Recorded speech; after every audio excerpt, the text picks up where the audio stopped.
Isang tanghali mapagpala po sa atin lahat guys, ano. Meron po tayong namataan dito na si nanay ay nandito po nakahiga at mamahinga po, ano. Nadaanan ko po siya kaya bumalik po muli ako dito sa ano. At nakita po natin ay siya po ay kumakain ng bibingka, no. Bigay po raw sa kanya. Matanong ko lang po nanay, ano, taga saan po ba ang lugar niya? Biyahida. Ha? Biyahida po. Saan pong lugar? Biyahida? Saan lugar? Ha? Lopez Quezon. Yan, taga Lopez Quezon po daw si nanay, ano. Paano po naman siya napadpa dito sa bayan ng Luciana? Lakad po. Lakad. Isa po ay lakad ng lakad lang, ano. Ay sobrang init po. Pag inabot po kayo ng gabi, isa na po kayo natutulog dyan. Tulog lang po. Kung saan na lang po, ano. May tanong ko lang po, yun po, kayo po ba may mga kapatid o anak? O ayan po pang nangyari sa bakit po kayo pinabayaan na magala? May mga istorya po ba na ano ay wala po raw ano tagang sadyang maggala lang po kayo para may problema, ano, hindi po tagang maiwasan natin guys na may mga bagay na ganito, ano, hindi natin alam kung anong mangyayari sa buhay natin kung saan tayo patutungo, ano. Sila po na sinanay po ay akin nakita rito at aking apong binalikan.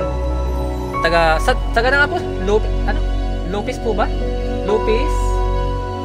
Biyahida. Yan, Lopez Biyahida po, ano.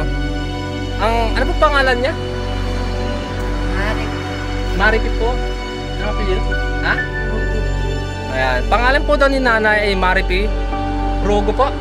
Yan, Rogo. Sa mga nakakilala po kay nanay, please like and share po natin video. Para po siya ay makita dito sa nandito po siya sa may tabing highway po, ano. Yan, nakita mo tabing highway. Makikita niyo po guys, yan o. Ito po nakita si nanay sa may tindahan ng bibingka. Kaya po siya ay binalikan. At ngayon po nanay ay kayo po bibigyan ko muli ng pagkain, ano. Wag na po ba? At si ano na bang gusto niya? Kayo po ba may panggastos pa o what? Medyo maingay po tayo guys kasi nasa tabing kalsada po tayo, highway. Pamasahe sa hanggang Lukban.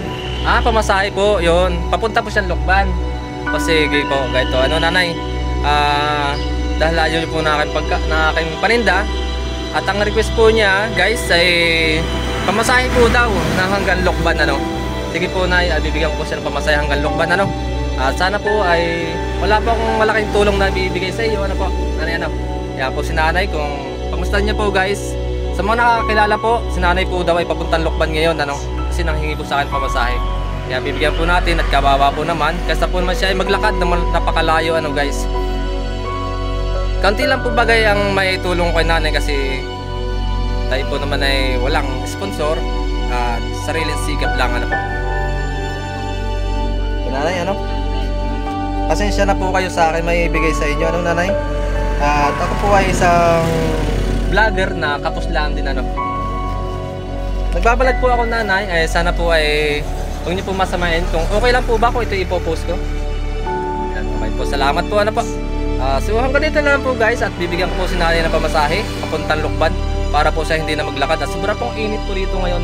Init ulan po ang sistema rito sa Laguna, ano po. Nanay, ito na po ang bibigay sa inyo. Yan po. Tanggapin nyo po yan. Yan. At sana po ay makarating kayo sa inyong paruroonan at maging ligtas, ano po. Ang sitwasyon po talaga natin buhay guys ay ganito, ano. Nahirap pero nandiyan ang Panginoon, ano po. Lagi nakagabay. So hanggang dito po na lang nanay at ako'y muling magtitinda. At sana ingat po kayo, ano. Ingat kayo sa paglalakbay. At mainit, pag umulan po ay pahinga, ano po. Sana po ay ingatan kayo ng Panginoon na may kapal. Sana ay matagpuan kayo at makauwi ka pa sa inyong tahanan, ano, ng ligtas. So hanggang dito na lang po guys at maraming pong salamat. Please like and share po na ating video para kay nanay. Yan. Ano nga po ulit pangalan niya? Nanay Maripi Rogo. Yan. Nanay Maripi Rogo. Yan po. Kung nakikilala niyo po yan guys, please like and share po natin video at pakishare po natin video para makarating po sa pamilya nito. At kung sakaling po gustong hanapin ng pamilyang ito, nandito lang po siya sa bayan po na Luciana, ito papuntang Lukban, Laguna, ano po. hanggang dito na lang po at maraming salamat po sa atin lahat mga ka-vloggers. Thank you very much po. Bye!